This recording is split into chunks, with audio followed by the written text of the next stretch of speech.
The Human Capital Development Framework Media Engagement Series. I have in studio the CEO of Zito Fasma in the person of Gillian Slater. So Ghana is at a crucial stage of development with many challenges, particularly youth unemployment rising very fast. And a lot of our young people lack the technical and problem-solving skills as well as the professional attributes they require to get the right kind of job, right? So there's a conversation about a national framework, which is comprehensive, to essentially transform our education and training to meet industry needs, to formalize the informal sector, to enhance skills and access to finance and promote innovation across all industries.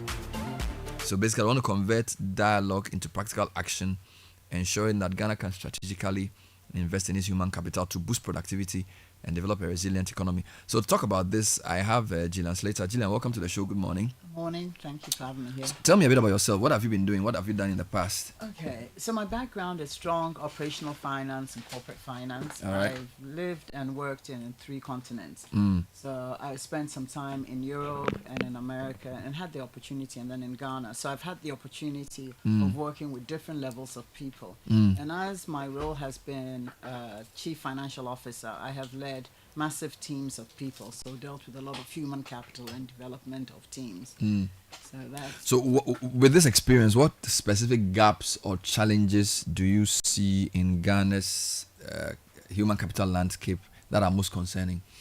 I think one of the key things I see is our lack to pay attention to the teams that we have. There's a clear gap of developing people and mentoring people, and even for our teams to understand what good looks like. The issue is that people are led in ways that are not mentored properly. So as they're following paths and procedures, they are performing to the best of their knowledge. And also there is the lack of the confidence to be able to come and raise questions to find out where am I going wrong, or to share their thoughts.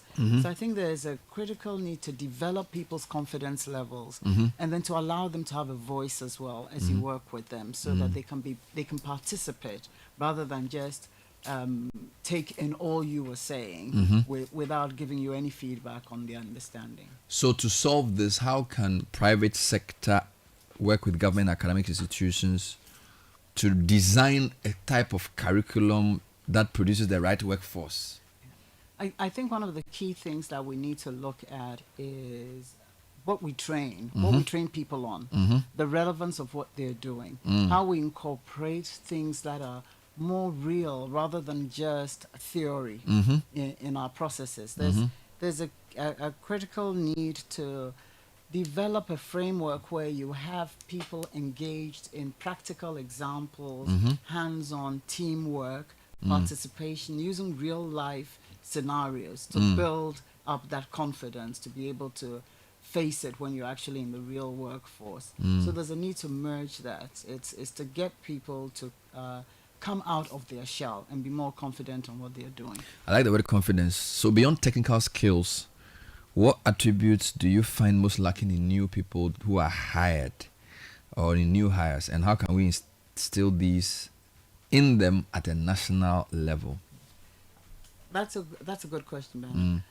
What I see lacking is that usually they come into the workforce with not enough grounding to be able to take on the jobs that they are coming into. Also, the companies that are receiving them also don't view them as significant contributors and don't have a well-defined framework to enable them to develop and come up to speed. You find you do have lots of people that come in like on national service, and we don't really set a proper framework for them to do anything critical that is of value to the company. So we throw at them projects and work that is of no value to either the person or the organization. So at the end of the time that they've been there, you kind of view them just as occupants of space, but not contributors to what you're doing. So I think we all have to step back, organizations and even in our educational structures, right from the start. We need to step back and look at what do we put in place to enable these young people to come in and be contributors. we must define specific projects that are value added to the organization and put them on these teams to develop something that we can use in the future, and as well as encourage them to participate. So that we have to eliminate the abstract between bringing them in and the company, that void, that middle space. So developing this human capital development framework, we definitely know that the private sector has a role to play. All right. But what sort of incentives or policy reforms do you think would most encourage the private sector to invest in mentoring young people to help transition them from job seekers to valuable contributors to society? You know, that's a really, really good question, because it's the common question you constantly hear is, what's in it for me? Why should I help you? And I think that we've got to sit back and see what kind of incentives. If it is even something that is a rebate, an allowance, something tied to their taxes, something that incentivizes the private sector to say, okay, if I take on these young, developing workers, I will get X or Y in return.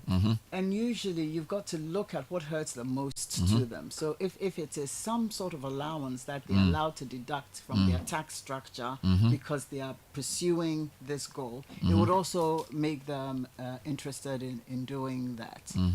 So we're talking to Gillian Slater, founder and CEO of Zito Fasma. She's worked in 3 continents in the finance field, and she's really understood what it takes to train people who are valuable to both their communities, their companies, and to themselves.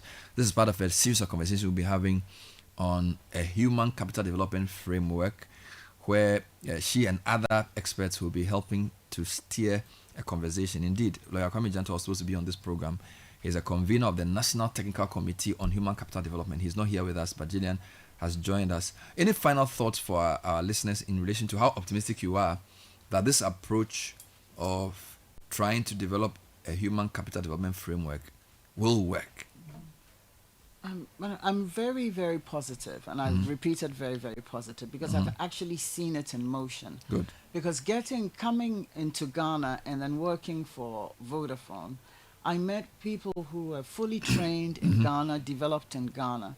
But as I spent time with them, shaping them and allowing them to have a voice and allowing them to exhibit their giftings, they became people that have been phenomenal in their careers as they have progressed. And so I've seen that it is possible. And I've met people in different places that I have worked in Ghana, where you have seen that ability to build that confidence, that ability to give them the right to have an opinion, that ability where you're not forcing down your ideas on them, but you're soliciting feedback, and you're also giving positive feedback, enables them to also expand and grow. And some of them have been extremely successful in their careers. Wonderful. So I know that it's possible. It's not a one-off conversation. I hope to have you again with others to talk about this as we find a path to give our youth the right skills to make them more productive, to both themselves, their countries, and of course their companies. Gillian Slater, founder and CEO of Zito Fasma. Thank you for being on the show. Thank you so much. All right.